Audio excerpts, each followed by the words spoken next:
1744, long time ago, right? So get your mind into this illustration. In 1744, the College of William and Mary sent a letter to 6 Native American chiefs offering a free education to 12 of their young braves. The chiefs politely declined the offer with the following reply: "Several of our young people were formerly brought to you at the colleges of the northern provinces. They were instructed in all your sciences, but when they came back to us, they were bad runners, ignorant of every means of living in the woods, unable to bear cold or hunger, knew neither how to build a cabin, take a deer, or kill an enemy, spoke our language imperfectly, and were therefore neither fit for hunters, warriors, or counselors. They were totally good for nothing." The chiefs, they made their own offer. "If the gentlemen of Virginia will send us a dozen of their sons, we will take care of their education, instruct them in all we know, and we will make men out of them." I love that story. I just think that's a funny story. Every man in this room, we have rivers to cross. Every one of us has the option, the opportunity to go from boyhood to manhood, but what does it look like in manhood? I love the picture of George Washington as he's looking across the frozen Delaware. If you'll remember in history, it was Christmas time of 1776. We were losing the American Revolutionary War badly. In fact, we were losing so badly that the British actually decided to just go into like a hunker down mode across the other side of the Delaware, wait till spring, and they would have a spring campaign and they would finish us off. George Washington had another idea. What if we crossed the river?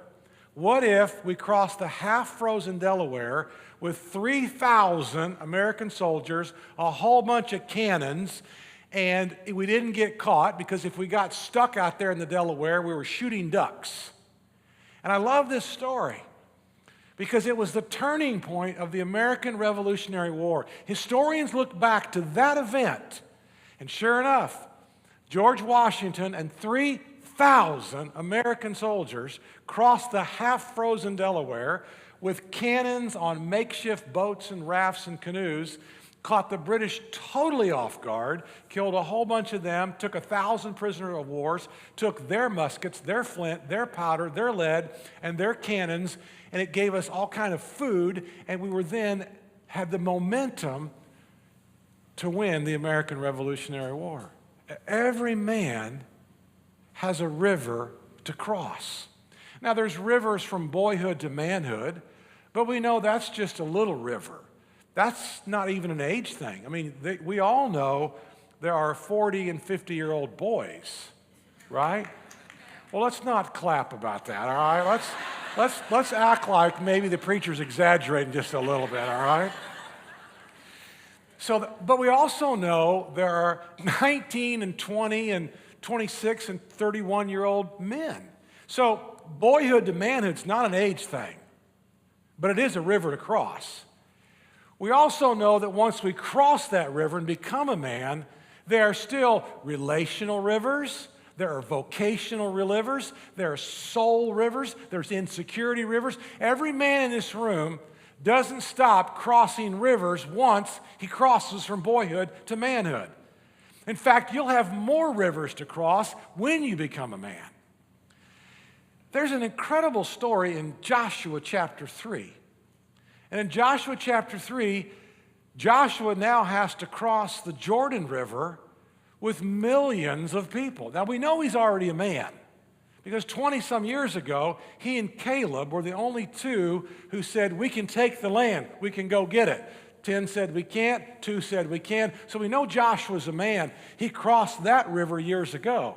But now he's about to cross a river leading a whole group of people. Moses is dead. And Joshua is now the man who will lead them across the river. Joshua chapter 3. Early the next morning, Joshua and all the Israelites left the Acacia Grove and arrived at the banks of the Jordan River. Before where they camped before crossing. They're going to cross a river. Say that with me. Every man has a river to cross. Ready? Every man has a river to cross. Again, every man has a river to cross. 3 days later, the Israelite officers went through the camp, giving these instructions to the people. When you see the Levitical priests carrying the Ark of the Covenant of the Lord your God, move out from your positions and follow them. Since you've never traveled this way before, that's what being a man is. You've never traveled this way before. You've never been where you are today before today. And every time in your life, there's something new. Well, no, you've not been this way before. No, you've not been in this situation before. No, you've not had these circumstances before. But you got to cross the river, and you got to cross the river, and you've got to learn how to cross the river. Since you've never traveled this way before, they will guide you. Stay about half a mile behind them, keeping a clear distance between you and the ark. Make sure you don't come any closer. Then Joshua told the people, purify yourselves, for tomorrow the Lord will do great wonders among you. That's step one for every man, coming to a faith in Jesus Christ. It's coming to that relationship where Christ now cleanses you. That's the biggest river to cross. You're no longer in charge. You're no longer trying to make things happen. You're no longer working everything out according to your plan. You have surrendered to the King of Kings and the Lord of Lords. He will do great wonders if you surrender. In the morning, Joshua said to the priests, lift up the Ark of the Covenant and lead the people across the river. There's a river to cross. Every man has to cross the river. And so they started out and then went ahead of the people.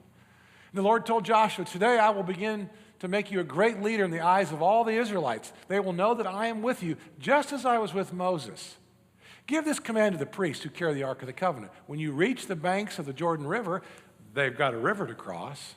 Take a few steps into the river and stop there. So Joshua told the Israelites, come and listen to what the Lord your God says. Now we'll drop down to verse 14. So the people left their camp to cross the Jordan, and the priests who were carrying the Ark of the Covenant went ahead of them. It was the harvest season, and the Jordan was overflowing its banks. Don't miss that. Some of your rivers are pretty daggone easy. Not a lot of turbulence.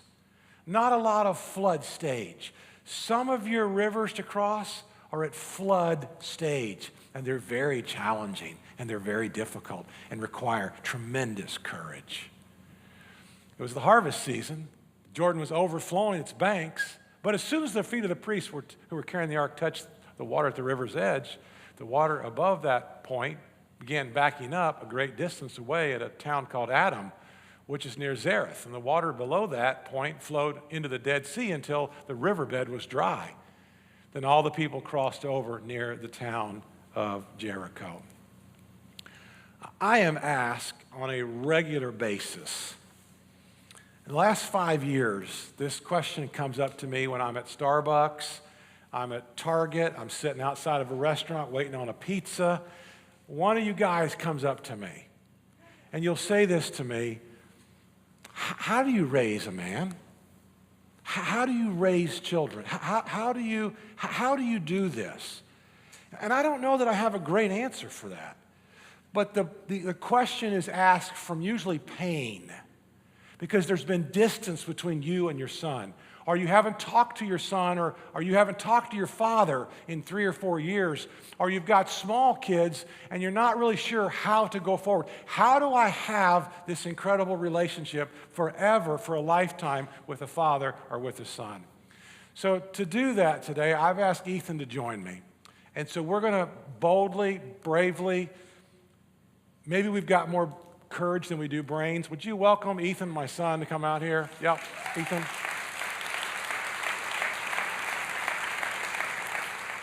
And I think, thanks Hans, I think the first thing that we would say is, we're not here today to tell you how to do this. I really do think we've got more courage than we do brains. But we want to open a dialogue. And we want to be honest, we want to be real, we want to tell you what's worked, what hasn't worked. Because I think that this is something that gets pushed down. It's pushed underneath the carpet, and we don't really want to talk about it because we don't know how to go forward. And I'm not sure that we do either. But what we're willing to do is be honest and transparent and attempt to do that with you this morning. I wanted to tell this story before we get started. I'll never forget when Danita came to me and she said, "You're pushing him away." And I'm like, "What?"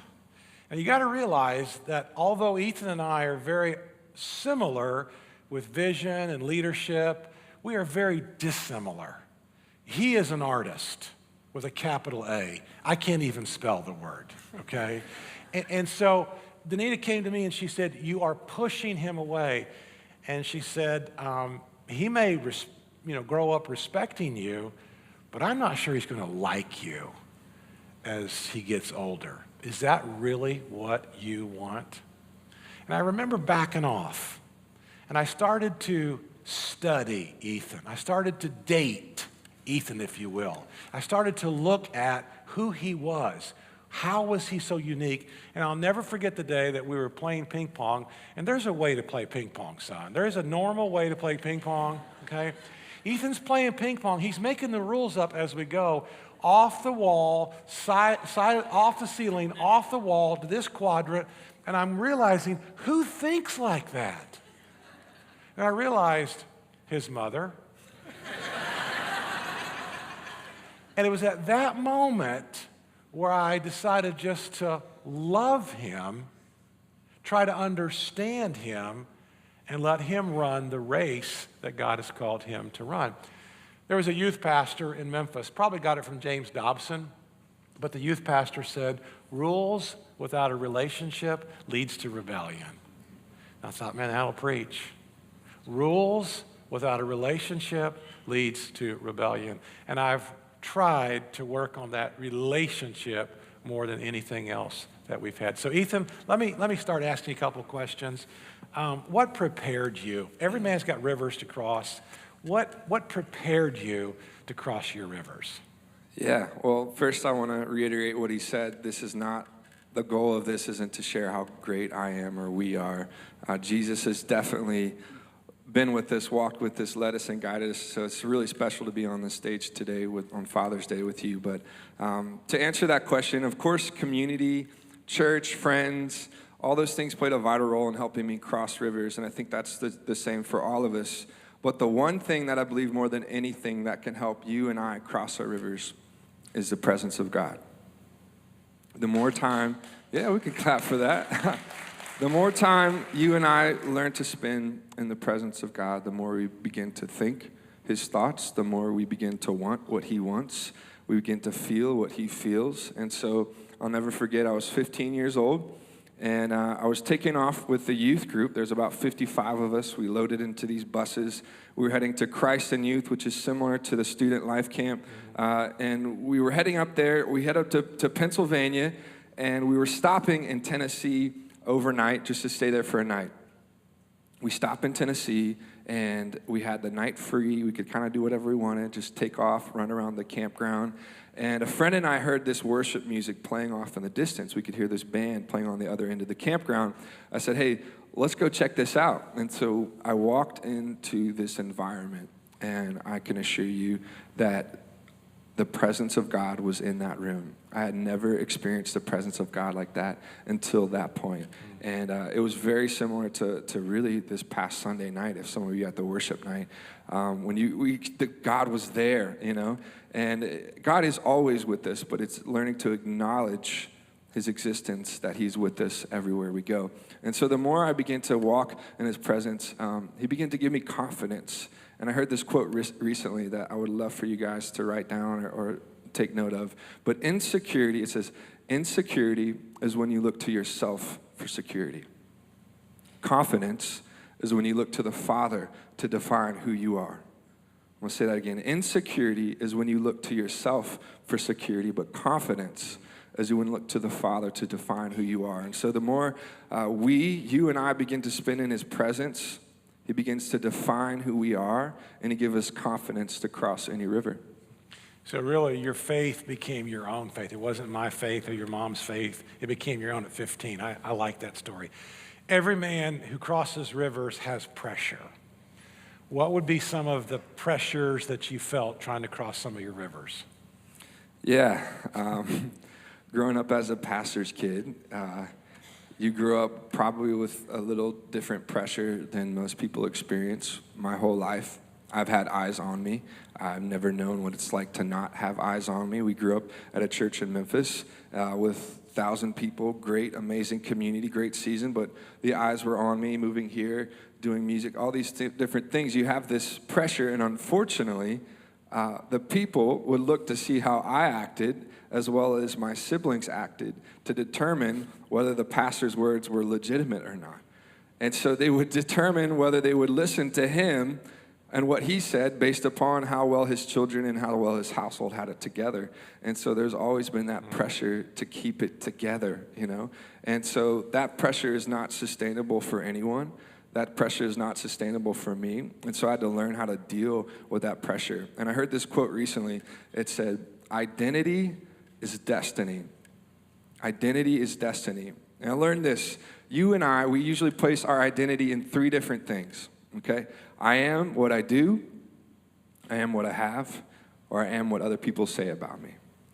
When someone asks, hey, who are you? Tell me about yourself. We usually answer that question in 3 ways. I am what I do, I am what I have, or I am what other people say about me. But the problem with placing our identity in one of those 3 things is what happens when what you do, say your job, you lose it. Is that going to define who you are? What happens when you go from rags to riches or from riches to rags? Is that going to define who you are? All right, what if people speak highly of you or people begin to speak poorly of you? Is that going to define who you are? And I heard this quote from this Dutch priest. His name's Henry Nouwen. And he says that you, I, we are the beloved sons and daughters of God. That is the only truth that we can claim. And he says the most difficult task that we have is to claim that truth each and every day. I'm not defined by what I've done. I'm not defined by what people have done to me. I'm not defined by what people think of me. But we're not defined by our bank account, right? We're defined of what our Father thinks of us, that we are the sons and the daughters of God, and that the rivers that we face, when we realize whose we are, the pressure comes off, and we realize that God is walking with us, and that he's got us, and that we get to enjoy this journey with him. And so, yeah, I'd really encourage all of us today to continue to spend time learning whose we are. Identity is destiny. So we talk about pressure, we talk about being prepared. Now let's take a risk and go on some thin ice. What could you and I have done better? Well, we could spend all day on that, but no, I'm just kidding. No, definitely this is good. This is thin ice, but I want to be open and honest today. Absolutely. I think communication is key in any relationship, but especially with parents and their siblings and their kids, parents-kid relationship. Communication is so difficult. You and I, we love to talk about our successes. We could talk all day about the good things. We could talk about vision, dreams, business, finances, what's going on in the world, sport. We love talking about those different things, but it's so difficult, right, to talk about our failures. It's difficult to talk about our struggles. Nobody wants to do that. No parent wants to communicate to their child what they're really dealing with, and no kid wants to talk to their parent to what they're really going through. Why? Because the kid is afraid that if he opens up to their parent, that they'll be disappointed in them. No kid wants to disappoint their parents. I don't want to disappoint my dad.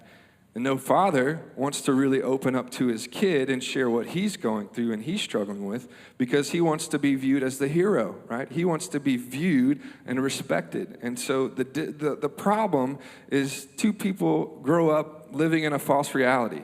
I think that he's perfect, that he has no problems, and he thinks that I have no issues. And so we go through life not truly connected.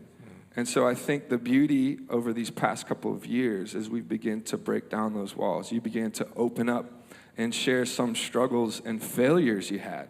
And when he did that, I was like, oh my gosh, you're a human. Like, thank you. Like, thank you for opening up and talking, like sharing those things, because it took such a weight off of my life that, oh my, he's gone through what I've been through. And so the question to you parents today, I think, is how do you expect your children to open up to you if you never open up to them? And so the beauty of this journey of life that we get to walk into is that you and I, we get to walk through this with our parents. And I want to encourage the fathers and the mothers in the room, open up to your kids. Listen to them. Don't be quick to speak, but be quick to listen and to walk through life with them. And then for children, for your parents, be honest, be open with what's going on. I think you may be surprised at their reaction, and they begin to walk with you through the journey of what you're going through. Yeah, it was funny. About 2 years ago, Ethan said, where were those, struggling failure stories when I was in middle school and high school? And I thought, I don't know. I didn't tell you. I didn't want you to know. But now that you're older, I think you should know these. And he said, well, I really would have liked to have known those a little bit earlier in life. Yeah. Thanks, Dad. Thanks You're for welcome. better late than never. Yeah. No. All right, let's flip the tables here. No, let's not. Let's do that. it. No.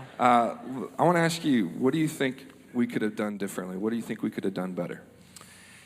Yeah, I think there's probably several things that we could have done a whole lot better.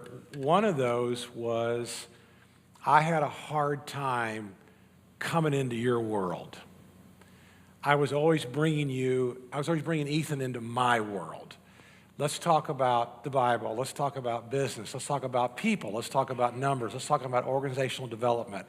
I was constantly trying to help him to be prepared for whatever path God would have him to be. But I quite frankly struggled to get into his world.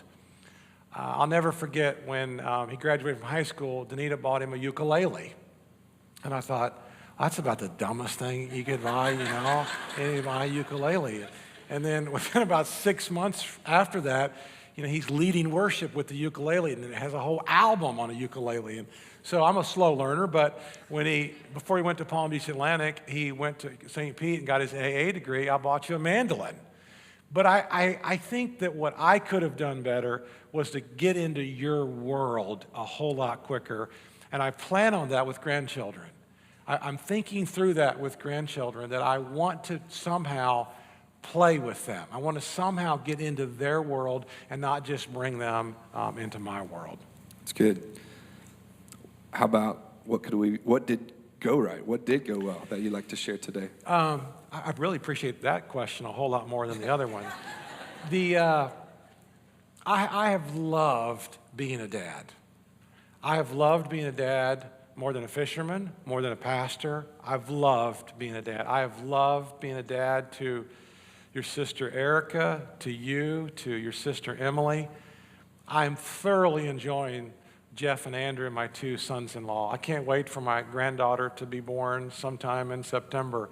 That to me, but what I think that we're doing even better is, like a couple weeks ago, we're outside of Grain and Berries and just sitting out there for like an hour having a really mature conversation about life.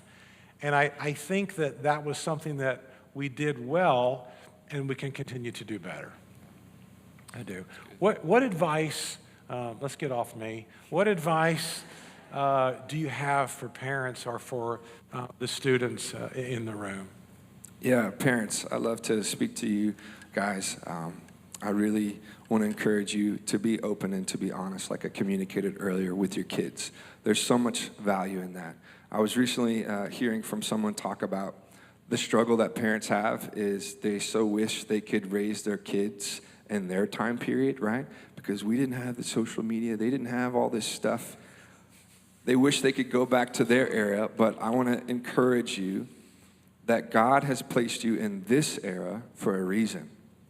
He is not going to ill-equip you. He's going to give you everything he needs and that you need to be successful as a parent. And I know often that crossing this river of parenthood, I can only imagine in this era, can feel like a very large river. But God is with you. He's going to give you everything you need to be successful.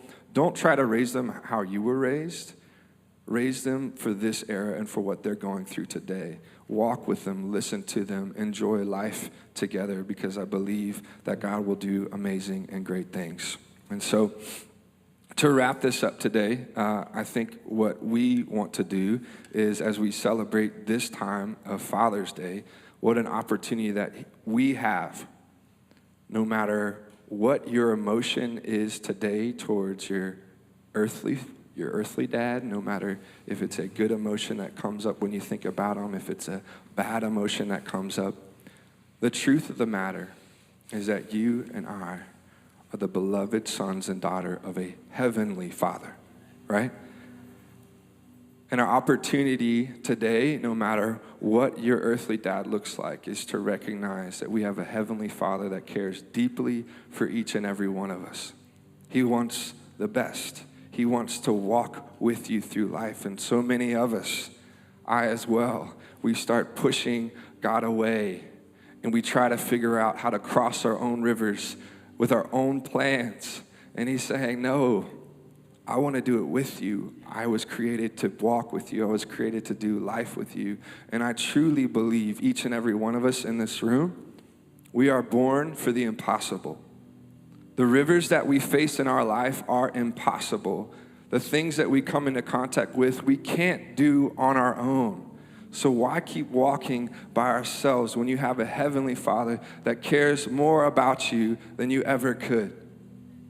So today I want to invite you guys to stand with us, and we're going to respond to this, because I think this is the best thing we do to celebrate our heavenly Father.